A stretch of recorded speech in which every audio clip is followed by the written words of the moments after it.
Génesis capítulo 15, vamos a terminar el capítulo y voy a poner unas diapositivas ahorita aquí en la pantalla. Génesis capítulo 15, Abel, ¿no le quieres bajar tantito? El sordo soy yo, no los hermanos, ¿verdad?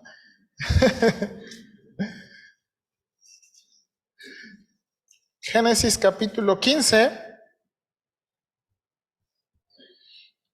Vimos el domingo pasado del versículo 1 al 6, ahora vamos del versículo 7 al 21. Capítulo 7 al 21. Déjeme aquí.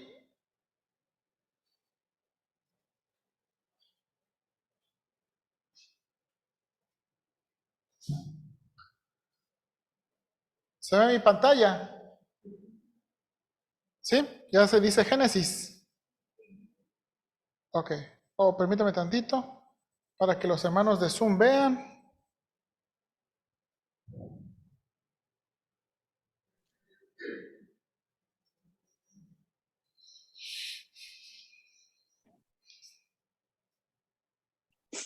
Lleva pañuelitos.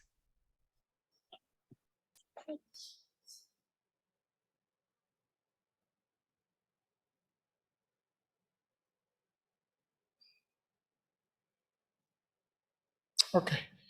Ahora sí. Ok.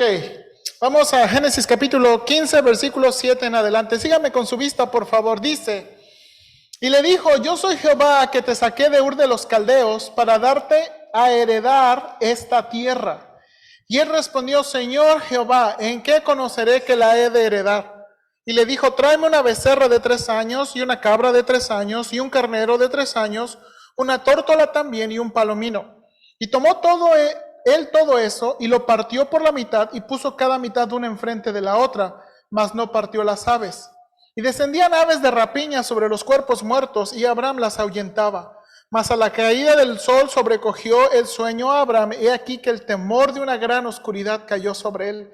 Entonces Jehová dijo a Abraham: ten por cierto que tu descendencia morará en tierra ajena y será esclava allí y será oprimida 400 años. Mas también a la nación la cual servirán juzgaré yo, y después de esto saldrán con gran riqueza. Y tú vendrás a tus padres en paz y serás sepultado en buena vejez. Y en la 4ª generación volverán acá, porque aún no ha llegado su colmo la maldad del amorreo hasta aquí. Y sucedió que puesto el sol y ya oscurecido, se veía un horno humeando y una antorcha de fuego que pasaba por entre los animales divididos. En aquel día hizo Jehová un pacto con Abraham diciendo: a tu descendencia daré esta tierra, desde el río de Egipto hasta el río grande, el río Éufrates, la tierra de los ceneos, los ceneseos, los cadmoneos, los eteos, los fereceos, los refaitas, los amorreos, los cananeos, los jergueseos y los jebuseos. Y todo lo que termine en neos, ¿verdad? Ok, bien, hermanos, vamos a orar, por favor. Señor, ayúdanos en esta mañana. Este es uno de los pasajes claves para entender el Antiguo Testamento y es uno de los pasajes que tiene una aplicación moderna muy especial. Te pido que tú nos ayudes en esta mañana y ayúdame a explicar tus palabras, enseñar la aplicación de tus palabras y poder meditar, Señor, por favor, en quién tú eres. Y Señor, después del pacto con Noé, este es el segundo pacto claro que vemos en la Biblia, el pacto con Abraham. En el pacto con Noé tú prometiste no volver a destruir al hombre por causa del pecado por agua e inundación.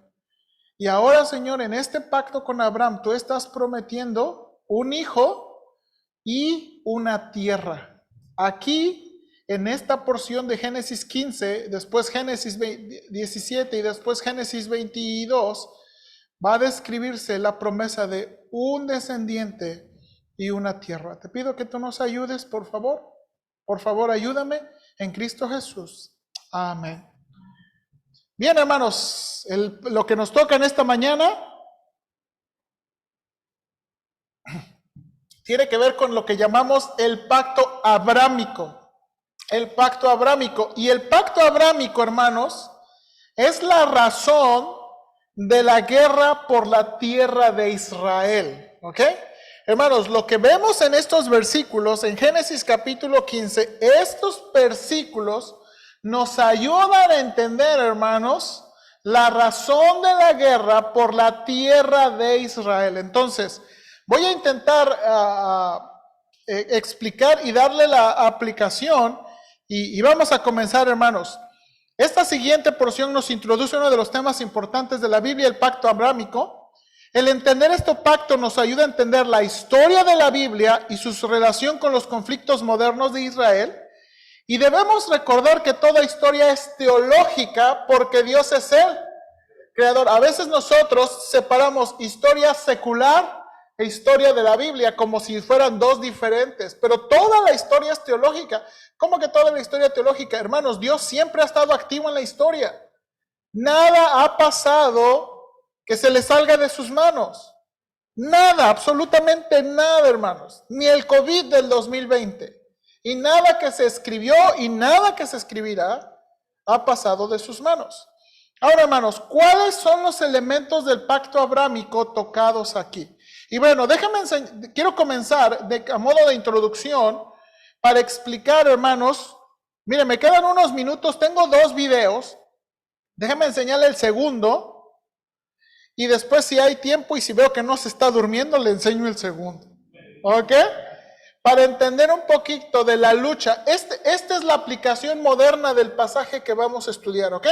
Esta es la importancia moderna del pasaje que vamos a estudiar. Entonces, vamos a escuchar. Oh, perdón, no le puse compartir sonido. El conflicto entre Israel y los palestinos es muy complejo. Durante décadas, esta disputa ha causado decenas de miles de muertos y millones de refugiados, y ha convertido a Oriente Medio en un polvorín que está siempre a punto de estallar. Pero ¿por qué pelean israelíes y palestinos? La respuesta es complicada, por eso la hemos dividido en 3 videos: el origen del conflicto y las fronteras, los asentamientos judíos y la cuestión de Jerusalén. Comencemos por el comienzo. Para entender esta historia hay que dar un paso atrás en el tiempo, hasta finales del siglo XIX, cuando en Europa toma fuerza el sionismo. El objetivo principal de este movimiento de carácter nacionalista era la creación de un Estado para todos los judíos del mundo, que pondría fin a milenios de persecuciones y exilio. De hecho, apareció en parte como respuesta al antisemitismo que recorría Europa en aquellos años. Un antisemitismo que tuvo su máxima y brutal expresión con el Holocausto durante la Segunda Guerra Mundial. ¿Y dónde querían crear ese Estado judío? Sobre la mesa había distintas opciones: Uganda, Argentina o incluso una región de Siberia llamada Birobidzhan, en la frontera entre Rusia y China. Pero la tradición judía dice que la tierra de Israel está en el área geográfica conocida como Palestina o Tierra Santa, o sea, aquí, en esta franja de tierra de unos 400 kilómetros de largo entre el mar Mediterráneo y el valle del río Jordán. Pero ¿qué pasa? Que esta región también es sagrada para los musulmanes y para los cristianos. Además, cuando se empezó a plantear la creación de este Estado judío, esta zona pertenecía al Imperio Otomano, y si bien allí había una comunidad judía, la población era mayoritariamente árabe. Pero ocurrió algo que lo cambió todo: la Primera Guerra Mundial.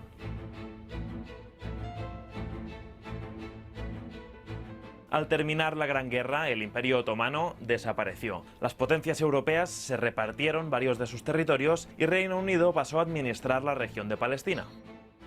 Esto es importante porque en ese tiempo el gobierno británico dio un paso clave: la Declaración Balfour, una carta en la que por primera vez el gobierno británico apoyaba la creación de un hogar nacional para el pueblo judío en la región palestina. Pero aclarando lo siguiente: no debe hacerse nada que pueda perjudicar los derechos civiles y religiosos de las comunidades no judías existentes en Palestina. Es decir, hay que respetar a los árabes. Aunque más adelante veremos por qué los árabes no se sienten precisamente respetados.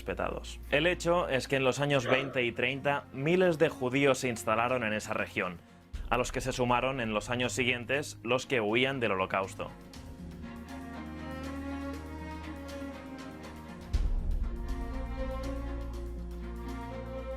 Poco después de terminar la Segunda Guerra Mundial, los judíos instalados en la región palestina eran unos 600.000, la mitad de la población árabe en aquel momento. Y pronto aumentaron las tensiones entre las dos comunidades. Para resolver la situación y buscar una posible convivencia, en 1947 la ONU propuso un plan. ¿En qué consistía? Pues en la creación de dos estados independientes, uno árabe y el otro judío, mientras que Jerusalén tendría un régimen especial. Los israelíes aceptaron esa división, pero los árabes no. Lo consideraban una pérdida de su territorio y el plan de la ONU nunca se implementó. Sin embargo, hay una fecha clave, el 14 de mayo de 1948. El líder judío David Ben Gurión proclama el establecimiento del Estado de Israel. Y justo al día después, 5 países árabes vecinos le declaran la guerra. Invaden el nuevo Estado judío con un objetivo claro, su desaparición. Estamos ante el primero de los conflictos árabe-israelíes. Tras un año de batallas, Israel no solo gana la guerra, sino que amplía su territorio y además conquista la parte occidental de Jerusalén. Mientras, Jordania ocupa Cisjordania y Jerusalén Oriental, y Egipto se queda con Gaza. Esta guerra terminó hace 70 años, pero tuvo dos consecuencias que hoy en día todavía perduran. La primera es el enorme número de desplazados, los hubo en ambas comunidades, pero el problema afectó sobre todo a los árabes que vivían en la zona israelí. Se calcula que unos 750.000 palestinos tuvieron que huir a otras zonas de la región o a países vecinos, especialmente a Jordania.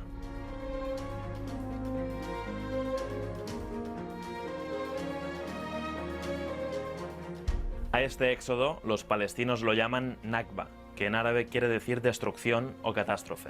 Hoy el número de refugiados palestinos, hijos y nietos de aquellos desplazados en los años 40, asciende a más de 5 millones.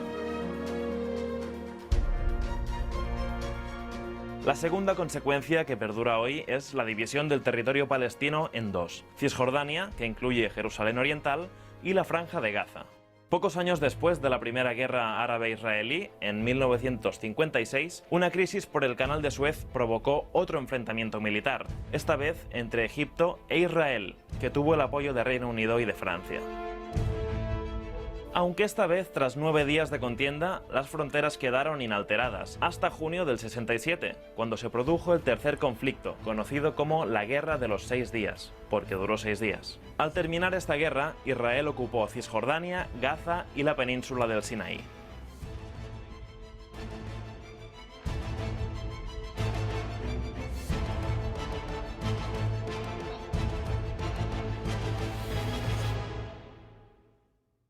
La última de esta serie de disputas internacionales entre árabes e israelíes fue la guerra de Yom Kippur, que en el 73 enfrentó a Egipto y Siria contra Israel.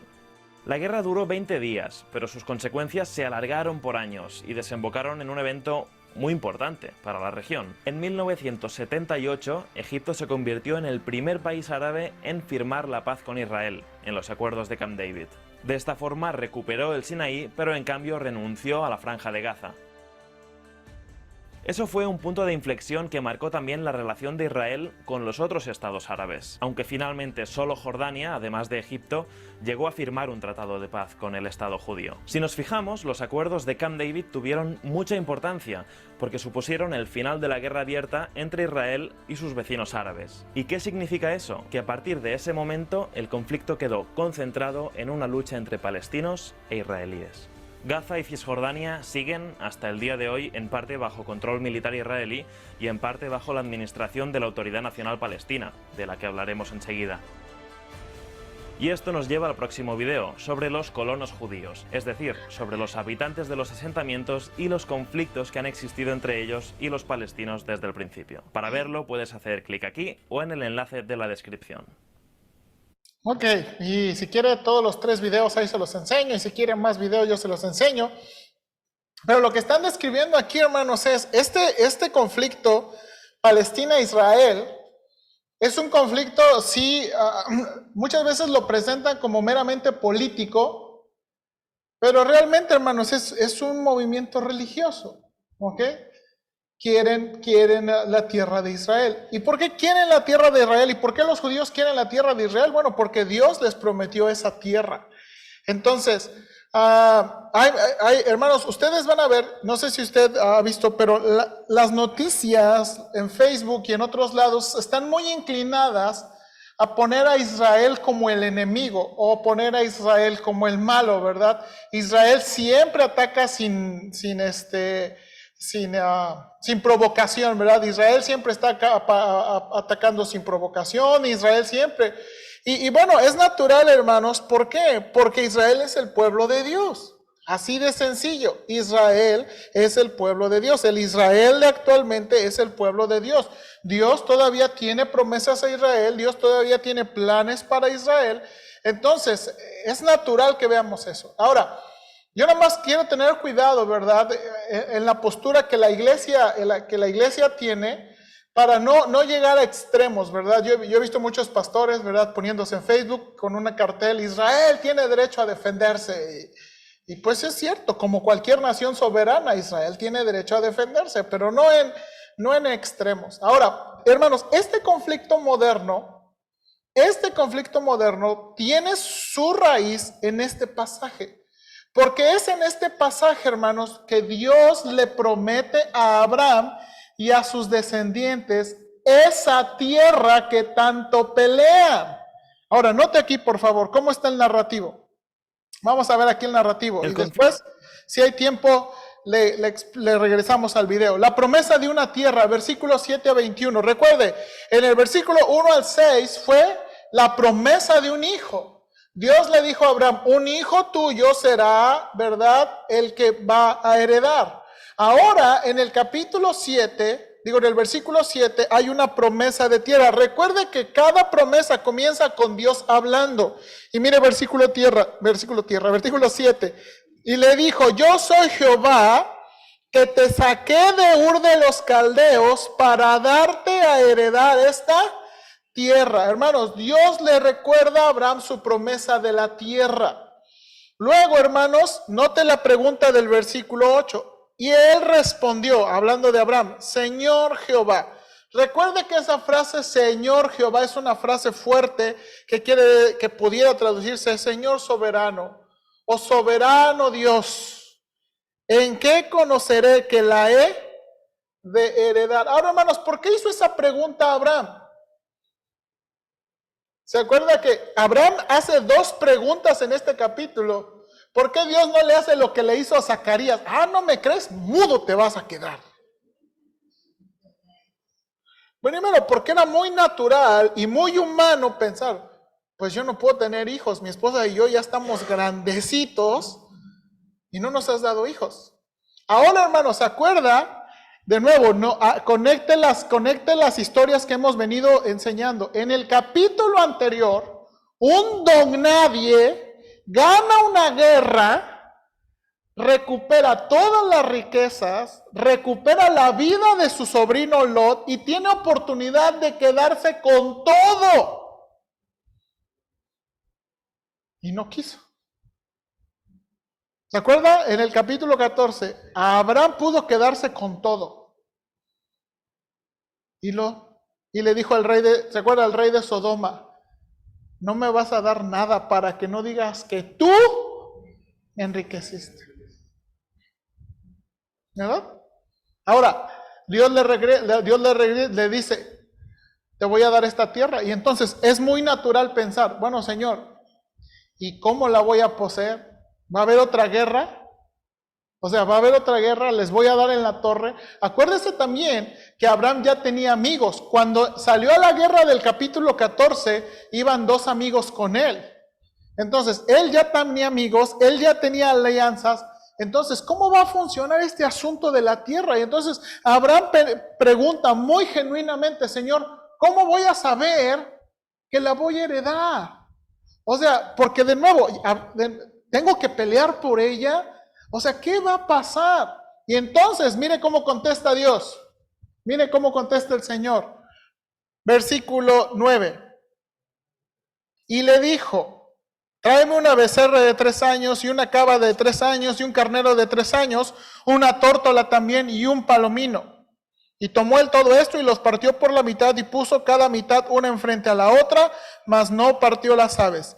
Y descendían aves de rapiña sobre los cuerpos muertos y Abraham las ahuyentaba. Okay, ajá, sí señor, pero eso no contesta mi pregunta. ¿Sí nota lo que está pasando aquí? Dios no contesta su pregunta. ¿Qué hace entonces? Dios prepara un pacto o Dios hace un pacto y le revela el plan futuro. Hermanos, Dios no va a contestar su pregunta en específico, pero va a hacer un pacto con Abraham y le va a revelar su plan. Y es muy importante, hermanos, que entendamos lo que está pasando aquí. Miren lo que dice. Abraham prepara todo eso, versículo 12, mas a la caída del sol sobrecogió el sueño a Abraham. He aquí que el temor de una grande oscuridad cayó sobre él. Entonces Jehová dijo a Abraham. Ahora, mire cada uno de los detalles que Dios va a hablar. Más o menos es una figurita bonita que encontré, ¿verdad? Ahí, ¿verdad? Imagínense, Abraham obedece, parte los animales, lo único que no partió son las aves, y vino gran oscuridad y estuvo esperando. Cuando viene gran oscuridad, entonces Dios revela detalles, ¿ok? Y note los detalles, por favor. Aquí lo importante es ver los detalles que Dios le dice, ¿ok? La primera cosa, versículo 13. Entonces Jehová dijo a Abraham, ten por cierto que tu descendencia morará en tierra ajena y serán esclavos allí y será oprimida 400 años. El primer detalle, Israel sería esclava por 400 años. Ahora, usted y yo conocemos la historia de la Biblia. ¿Pasó o no pasó? ¿A dónde se fueron? A Egipto. ¿Y cuántos años estuvieron esclavos? 400 años. ¿Ok? Ahora, note aquí. Dice versículo 14, mas también a la nación a la cual servirán juzgaré yo, y después de esto saldrán con gran riqueza. ¿Y qué vemos, hermanos? De nuevo, Dios juzgará a la nación que los oprimió. ¿Qué hizo Dios con la nación de Egipto? La juzgó. Hermanos, ¿se acuerdan que cuando yo enseño del Éxodo, y especialmente cuando enseño a los niños del Éxodo, yo les digo, Egipto quedó como Nueva York cuando le pegó Godzilla y le pegó todas las películas de los héroes que quieran. ¿Ha visto esas películas que Nueva York siempre queda hecha pedazos? Superman le pega, Godzilla le pega y todo pasa un desastre en Nueva York. El día después de mañana, bueno, así quedó Egipto. Dios juzgó a Egipto. Es lo que dijo Dios, que iba a juzgar a Egipto. Ahora, otra cosa aquí. Ustedes van a salir con grandes riquezas. ¿Se acuerda qué pasó? Dios les dijo, ok, se van a ir los egipcios, pídanle a los egipcios. Hermanos, los egipcios querían que Israel se fuera. Oye, ¿me das tus aretes, los zapatos? ¡Lárguense! ¿Verdad? Israel se fue.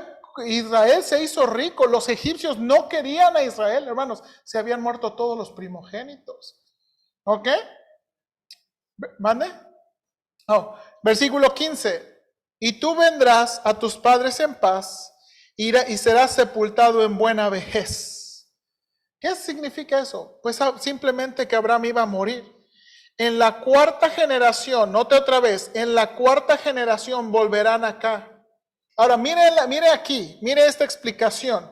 En la cuarta generación volverán acá porque aún no ha llegado a su colmo la maldad del amorreo hasta aquí. Hermanos, ¿por qué Dios le dijo eso? ¿Por qué los está llevando 400 años? ¿Y por qué los está regresando? ¿Y qué significa esa frase? Porque ustedes a la cuarta generación van a regresar y luego da la explicación porque la maldad del amorreo no ha llegado a su límite. Hermanos, ¿qué está diciendo esto? Significa, hermanos, que Dios iba a darle más tiempo a toda la gente que vivía en la tierra de Israel. Hermanos, toda la gente que vivía ahí en la tierra de Israel, Dios les iba a dar más tiempo, por lo menos 400 años. Hermanos, ahora, nosotros, ¿qué tan mala era la gente que vivía ahí en Canaán?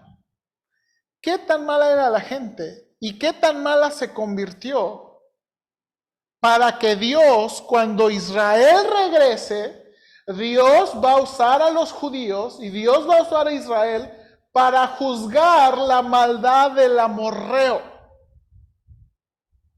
O sea, ¿qué tan malos eran que Dios los va a usar después para juzgar esas naciones? Eran muy idólatras. Ahora, hermanos, el libro de Génesis nos va a dar varias pistas. Todavía no hemos visto la historia de Lot. Todavía no hemos visto la historia de una de los hijos de Jacob que es violada. Todavía no hemos visto la historia de Judá. Hermanos, el libro de Génesis nos va a dar varias pistas de cómo es la maldad de la gente que vive ahí. ¿Cómo es la maldad de la gente que vive ahí? Bueno, pero dice aquí Dios que hasta la 4ª generación va a traer a Israel aquí porque la maldad no ha llegado.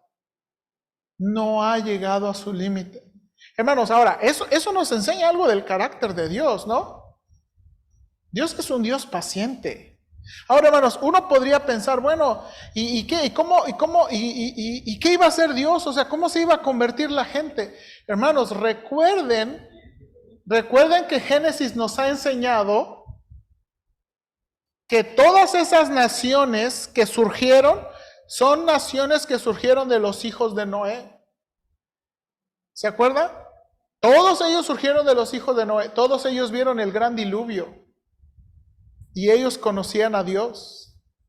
Que decidieron rechazar a Dios y hacer ídolos. Eso es otro asunto.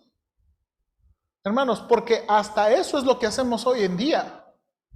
Los cristianos venimos y adoramos al Señor, pero a veces somos medio idólatras o ateos funcionales. ¿Por qué? Señor, tú provéeme y tú danos, pero deme 2 cachitos de lotería. ¿No? Somos supersticiosos.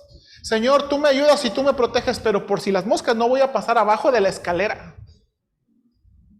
Señor, tú eres mi salvador, pero el horóscopo me dice. Y somos a veces idólatras funcionales.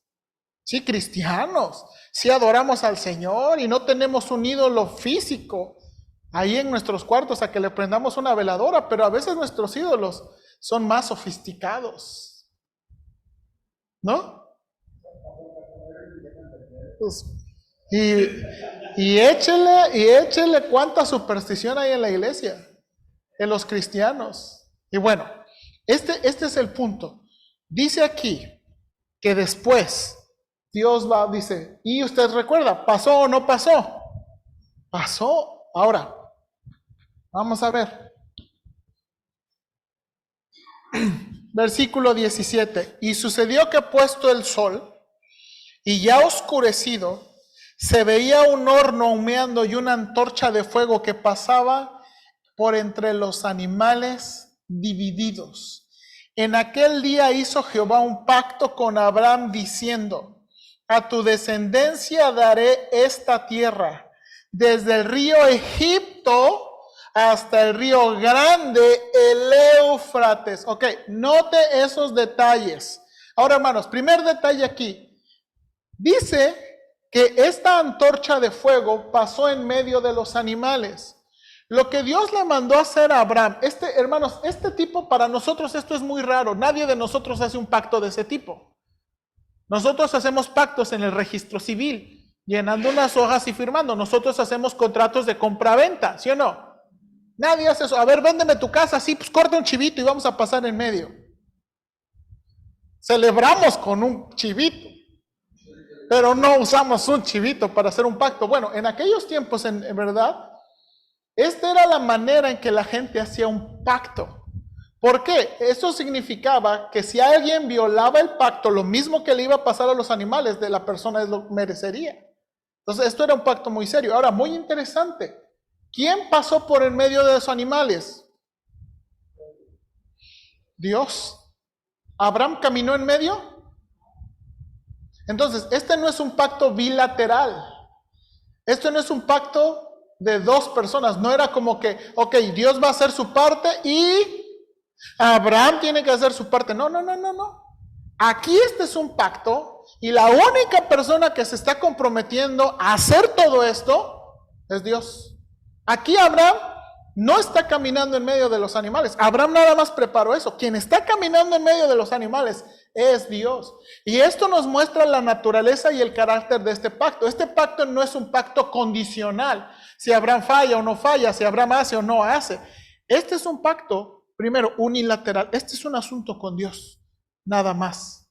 Ahora, note esto. Dice, a ti te daré esta descendencia. Ahora, note, hermanos, la extensión. Note los límites, que son lo que vamos a ver aquí. ¿Dónde dice, según versículo 18, que son los límites? Desde el gran río de Egipto, que es el gran río Nilo, hasta el río grande, que eres el ¿qué? El Éufrates. Hermanos, eso abarca Egipto, eso abarca toda la península árabe. Eso, ¿verdad? Eso abarca Irak, Siria, Jordania y todas estas partes de Arabia Saudita.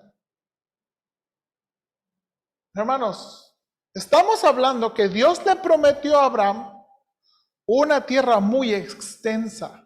Ahora, no nada más dice eso. Mírenlo. A veces pensamos que los siguientes versículos son versículos de relleno, versículos 19 al 21. No, la tierra de los ceneos, los ceneseos, los cadmoneos, los heteos, los fereceos, los refaitas, simplemente Dios está describiendo las personas que ya había en ese tiempo.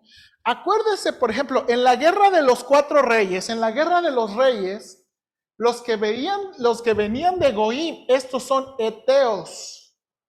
O sea, no, los heteos no están aquí, los heteos vienen de aquí. Y algunos pueblos que están mencionando vienen de estas partes de Mesopotamia. Luego los demás amoreos, fereceos y todo eso son personas que viven en Israel, que lo vimos aquí. Entonces Dios no nada más está incluyendo personas que viven en esta tierra, Dios está incluyendo personas que viven en esta tierra, de nuevo, desde el río Nilo hasta el gran río Éufrates. Hermanos, esta es la porción de terreno que Dios le está prometiendo a Israel. Esa es la extensión de terreno. Ahora, la pregunta es, ¿alguna vez Israel ha poseído toda esta tierra? No. Algunos piensan que lo más cerquita que llegó es en el tiempo de David Salomón. Lo más cerquita que llegó eso es el tiempo de David Salomón. Ahora, hermanos, esto es el pacto abrámico. Y aquí el detalle del pacto abrámico tiene que ver con tierra. Hermanos, oyen esto que estoy explicando y esto que estoy diciendo es lo que diferencia a teólogos y cristianos. Esto es lo que diferencia a iglesias dispensacionales de iglesias reformadas. ¿Qué somos nosotros? Dispensacionales. Las iglesias reformadas dicen, ese asunto de Israel y todo eso, eso ya se cumplió en Cristo. No era una tierra, lo que Dios quiso decir era gente. Y tienen una interpretación de los pactos y de las promesas. Okay. Ahora, no son malos hermanos, son cristianos, aman al Señor, adoran al Señor, pero tienen una interpretación diferente de la profecía. Por el contrario, nosotros dispensacionales creemos que las promesas deben cumplirse y los pactos especialmente deben cumplirse como fueron escritos. Porque hermanos, ¿qué pensaría uno de Dios si no cumple su palabra como lo dijo? Para nosotros como dispensacionalistas, la palabra de Dios y los detalles en los pactos de Dios son cosas muy importantes. Entonces, hermanos, Esto que estamos viendo aquí, ahora de nuevo, pero en aquel tiempo ya había gente. El mismo, de nuevo, el tiempo que existe hoy y la guerra israelí-palestina también existe. Ahora, hermanos, algo interesante que le voy a enseñar en el siguiente video. No nada más Israel tiene una guerra palestina, sino que todos los demás países son países de la comunidad árabe, musulmán, que quieren destruir a Israel. ¿Por qué quieren destruir a Israel? Porque no quieren que Israel viva en esa tierra. ¿Y por qué? ¿Qué hay en esa tierra? ¿Petróleo? No, la verdad es que no. Los árabes sí tienen, ellos tienen los yacimientos petroleros, están en los yacimientos árabes. Pero ¿qué tiene la tierra de Israel? Hermanos, Israel no es la tierra que uno quisiera para poder. Hay otras más grandes. Hay otras mejores. Hermanos, ahora Israel. Hermanos, Sonora, Chihuahua son más grandes que Israel. Sonora, hermanos, es más grande que todo el pueblo de Israel en cuanto a metros cuadrados.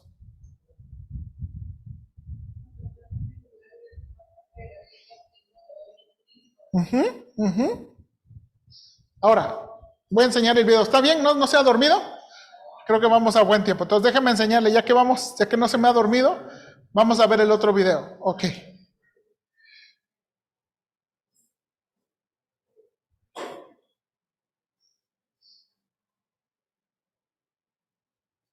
El conflicto entre Palestina e Israel es uno de los conflictos más enquistados y que más minutos de telediario han ocupado en todos los canales de televisión. Sin embargo, explicar este conflicto no es tan fácil como señalar simplemente quiénes son los buenos y quiénes son los malos, sino que hay que bucear un poco en la historia y entender el conflicto desde su raíz. Lo primero es determinar quién es quién y profundizar en las diferencias entre ambos pueblos. Como casi todos los problemas de Oriente Medio, la religión está detrás de todo. Por un lado tenemos el Estado de Israel de religión judía y por otro el Estado de Palestina, que solo está reconocido por unos pocos países y en el que el 90% de la población es musulmana suní.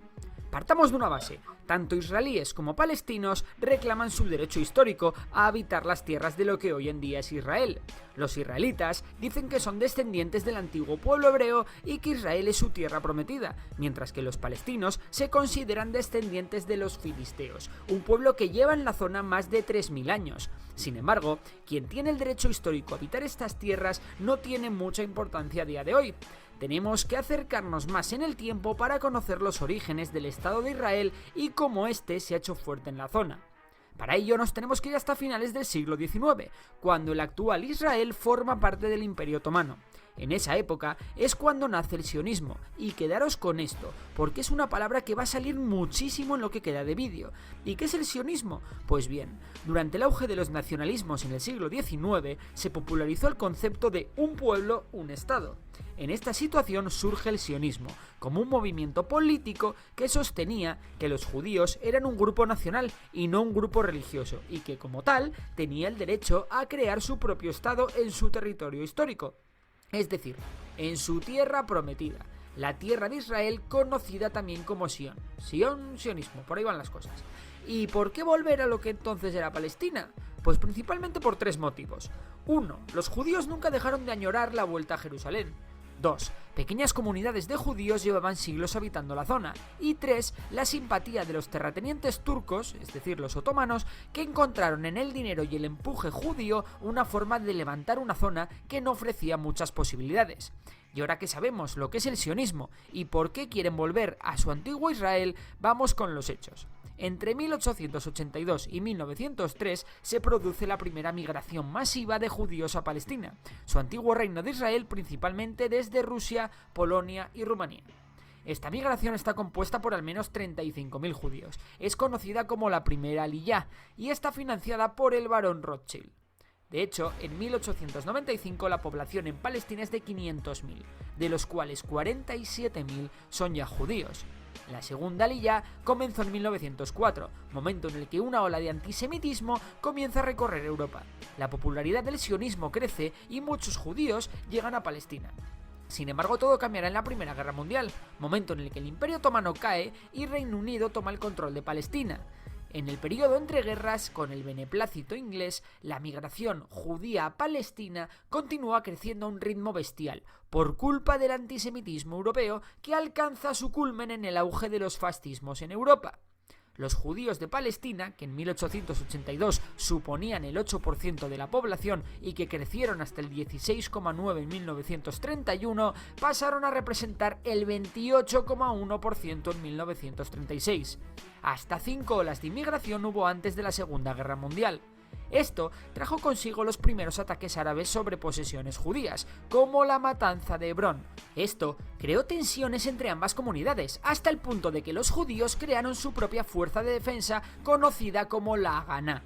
También surgió un grupo terrorista de judíos llamado Irgun, que iniciaron una campaña de atentados contra objetivos británicos en Palestina para presionar a Reino Unido de crear un Estado de Israel, lo que puso las cosas aún más calientes en la zona. Ya que no adivináis qué provocó la Segunda Guerra Mundial, el Holocausto judío e incluso el antisemitismo de la Unión Soviética. Pues sí, más migración aún a Palestina. Sin embargo, los atentados del Irgun habían hecho cambiar a Churchill de opinión sobre los judíos y limitó las inmigraciones a Palestina, aunque bueno, muchas se produjeron de forma clandestina. Acabada la guerra en 1946, un atentado del Irgun contra la comandancia británica en Palestina situada en el Hotel Rey David causó 92 muertos, y esto fue la gota que colmó el vaso. Reino Unido, cansada tras la guerra de violencia y conflictos ajenos, se retiró de Palestina al año siguiente. La recién creada ONU aprobó un plan que dividía a Palestina en 2 estados, dando a los árabes y a los judíos una extensión similar de terreno. El 14 de mayo de 1948, el Estado de Israel fue proclamado en el territorio otorgado por el plan de la ONU, aboliendo como primera medida las leyes antimigratorias británicas que impedían desde hacía años la entrada legal de nuevos judíos a Palestina. ¿Y qué hicieron los árabes?, os preguntaréis. Pues 2 días después de la independencia de Israel, los árabes palestinos, apoyados por la recién creada Liga Árabe compuesta por Egipto, Siria, Líbano, Arabia Saudí y Transjordania, declararon la guerra al recién creado Estado de Israel. Sin embargo, los judíos estaban mejor organizados de lo que los árabes creían y formaron las llamadas Fuerzas de Defensa de Israel, las IDF, que aún hoy en día son las Fuerzas Armadas de Israel. Israel no solo no perdió la guerra, sino que aumentó su territorio un 23% más de lo asignado inicialmente por la ONU. La Franja de Gaza y Cisjordania fueron ocupadas por Egipto y Transjordania respectivamente. Al término de la guerra, una población árabe estimada por la ONU en unas 711.000 personas se vio privada de sus hogares en las zonas controladas por Israel. Por la otra parte, los judíos que quedaron en territorio árabe fueron igualmente expulsados, incluidas algunas comunidades judías establecidas en Palestina desde hacía siglos. En 1956, Egipto nacionaliza el Canal de Suez y bloquea los estrechos de Tirán, la principal vía al principal puerto israelí.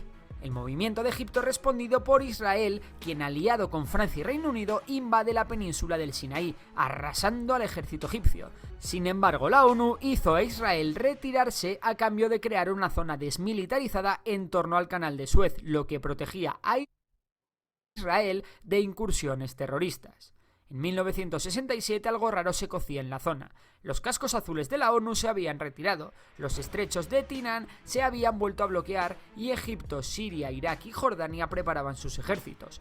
Israel lanzó un ataque preventivo. Ok, ahí lo quiero dejar. Quiero que vea este video. En 1967, hermanos, pasa la famosa guerra de los 6 días. Usted puede buscarla en YouTube y es interesantísima. En 6 días... Egipto y Cisjordania quieren recuperar la tierra. Y entonces Israel es atacado desde 2 frentes. Hermanos, Israel de nuevo. Israel es un territorio más chico que Sonora, hermanos. Más chico que Sonora. No, o sea, imagínense la población. Y le están atacando, ¿verdad?, países musulmanes desde 2 frentes. Pues en esa guerra de los 6 días Israel gana. Y se hace de todo el territorio de la península y se hace de toda Palestina. Hermanos, esa guerra, entonces uno pudiera, y usted puede ver el video y todo eso, y no, pues es que el estratega militar y judío, no, tremendos, las fuerzas de defensa, y sí, hermanos, la verdad el militar sí estuvo el general que lideró esa guerra es muy inteligente, pero siempre tiene que haber algo más, las cosas no pasan porque así, exactamente, en eso, hermanos, vemos que Dios está muy en serio. Dios está muy en serio con lo que prometió. ¿Qué prometió? ¿Qué Dios prometió? Tierra. Dios, el elemento de la tierra es un elemento importante del pacto abrámico.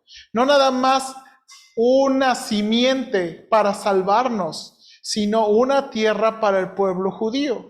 ¿Ok? Entonces, esto es lo que ha estado, y esto es lo que hemos estado viendo, hermanos. Ahora, déjeme avanzar aquí. Ahora, ¿Dios se ha olvidado de este pacto? ¿Cómo sabemos que es importante?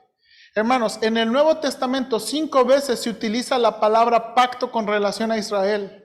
15 veces se utiliza en el Nuevo Testamento la palabra promesa con relación a Israel. Dios ha tenido siempre en su mente esto. ¿Cómo sabemos que está por cumplirse? ¿Cómo sabemos, hermanos? Israel no mora en la tierra prometida como Dios le dijo. Hermanos, ¿cuándo Israel va a habitar en la tierra prometida? Cuando Cristo venga. Hermanos, Cristo prometió venir y prometió hacer de Jerusalén la cabeza de todas las naciones. Cuando Cristo venga, hermanos, Israel va a habitar desde el río de Egipto hasta el gran río Éufrates. Eso todavía está por venir y eso es lo que Dios está por hacer. Él no se ha olvidado. Y cuando usted vea las noticias, no nada más piense, hermanos, en las noticias no estamos buscando buenos y malos. Hermanos, Dios no está, ¿usted cree que Dios está honrando a Israel porque Dios ama a Cristo y ama al Señor? Hermanos, los judíos tienen un velo. Los judíos no creen en Cristo, los judíos rechazan a Cristo. Hermanos, en Israel no hay muchos judíos convertidos. ¿Por qué Dios los protege? Porque Dios les hizo una promesa. Y Dios es un Dios que cumple promesas.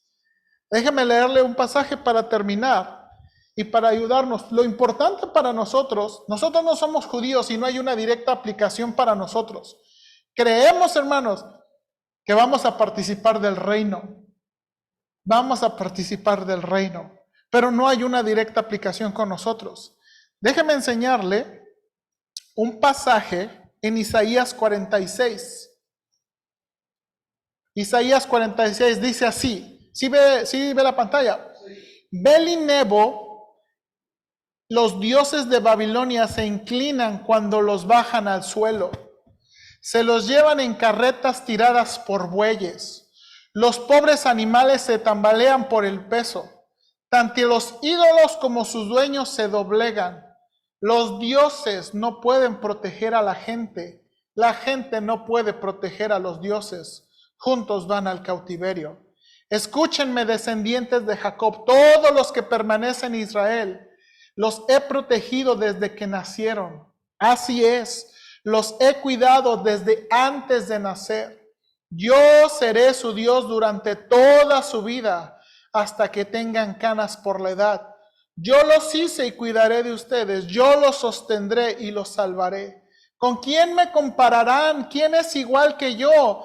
Hay quienes derrochan su plata y su oro y contratan a un artesano para que de estos les haga un dios.